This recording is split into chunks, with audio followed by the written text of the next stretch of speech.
हर हर महादेव। क्या कभी आपके साथ ऐसा हुआ है कि आप पूरी मेहनत करते हैं, पूरी शिद्दत से किसी चीज के पीछे लगते हैं, लेकिन अंत में आकर सारे रास्ते बंद हो जाते हैं? ऐसा लगता है जैसे आप एक अंधेरी सुरंग में फंस गए हैं, जहां से बाहर निकलने का कोई रास्ता ही नहीं दिख रहा।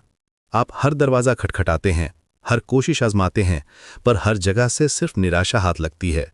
दिमाग काम करना बंद कर देता है, दिल घबराने लगता है और उम्मीद की आखिरी किरण भी बुझती हुई सी नजर आती है। ये वो पल होते हैं जब इंसान को लगता है कि शायद अब सब कुछ खत्म हो गया, शायद मेरी किस्मत में यही लिखा था। हम सब अपनी जिंदगी में कभी ना कभी इस मोड़ पर आकर जरूर खड़े होते हैं। ये जिंदगी के वो इम्तिहान होते हैं जो हमारी हिम्मत और हमारे विश्वास को परखते हैं। हम अपनी ताकत, अपनी समझदारी, अपने कॉन्टैक्ट्स सब कुछ इस्तेमाल कर लेते हैं, लेकिन जब इंसानी कोशिशों की हद खत्म हो जाती है, तब एक शक्ति है जो काम करना शुरू करती है। वो शक्ति जो इस पूरी सृष्टि को चलाती है। और याद रखना, जब दुनिया के सारे दरवाजे बंद हो जाएं, जब कोई उम्मीद न बचे, तो एक दरवाजा है जो हमेशा हमेशा आपके लिए खुला रहता है। वो दरवाजा है मेरे महादेव का। उनके दरबार में कभी अंधेरा नहीं होता।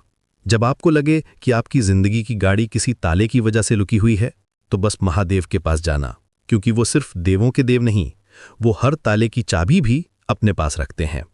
वो उस ताले को भी खोल सकते हैं जिसे दुनिया ने नामुमकिन मान लिया हो। महादेव सिर्फ एक भगवान नहीं है, वो एक एहसास है, वो एक ऊर्जा है। वो भोलेनाथ हैं जो एक लोटा जल से प्रसन्न हो जाते हैं, और वो महाकालगी हैं जिनके क्रोध से पूरी सृष्टि कांप उठती है। वो संहारक हैं, पर वो किसका संहार करते हैं? वो हमारे अंदर के अहंकार का, हमारे दुखों का, हमारी परेशानियों का संहार करते हैं। वो हमें तोड़ते नहीं, हमें जोड़ते हैं। वो हमें उन बंधनों से आजाद करते हैं जो हमने खुद अपने चारों ओर बना रखे हैं। उनका तीसरा नेत्र सिर्फ विनाश के लिए नहीं खुलता, वो ज्ञान के लिए भी खुलता है, जो हमें सच और झूठ का फर्क समझाता है। जब भी जीवन में मुश्किलें आएं तो घबराना मत, बस आंखें बंद करके उन्हें याद करना, उनके डमरू की धुनी को महसूस करना, जो इस ब्रह्मांड का पहला संगीत है। वो ध्वनि आपके अंदर की सारी नकारात्मकता को खत्म कर देगी। उनके त्रिशूल को याद करना, जो हमारे 3 गुणों सत, रज और तम को संतुलित करता है। वो हमें सिखाते हैं कि जीवन में संतुलन कितना जरूरी है। वो वैरागी हैं, पर वो सबसे बड़े गृहस्थ भी हैं। वो हमें सिखाते हैं कि दुनिया में रहते हुए भी दुनिया के मोह माया से कैसे दूर रहा जा सकता है। और अब तो महाशिवरात्रि भी आ रही है। ये कोई आम रात नहीं है, ये महादेव और मां पार्वती के मिलन की रात है। ये प्रकृति और पुरुष के एक होने की रात है। इस रात में ब्रह्मांड की ऊर्जा अपने चरम पर होती है। कहते हैं इस रात में की गई साधना, की गई प्रार्थना सीधे महादेव तक पहुंचती है।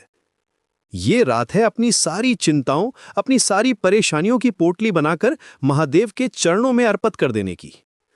ये रात है उनसे कुछ मांगने की नहीं, बल्कि खुद को उन्हें सौंप देने की।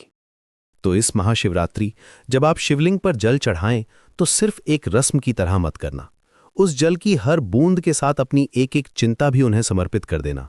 उनसे कहना, हे महादेव, मैं थक गया हूं, मैं हार गया हूं, अब ये जीवन की नैया आपके हवाले है, आप ही इसके खिवैया हैं, मुझे बस अपनी शरण में ले लो। और फिर देखना, चमत्कार होगा। वो रास्ते जो बंद नजर आ रहे थे, वो खुद ब खुद खुलने लगेंगे। वो ताले जो आपको नामुमकिन लग रहे थे, वो टूट जाएंगे, क्योंकि जहां इंसान की सोच खत्म होती है, वहां से मेरे महादेव की लीला शुरू होती है। अगर आप भी महादेव के भक्त हैं, तो इस वीडियो को लाइक करें और चैनल को सब्सक्राइब जरूर करें। हर हर महादेव।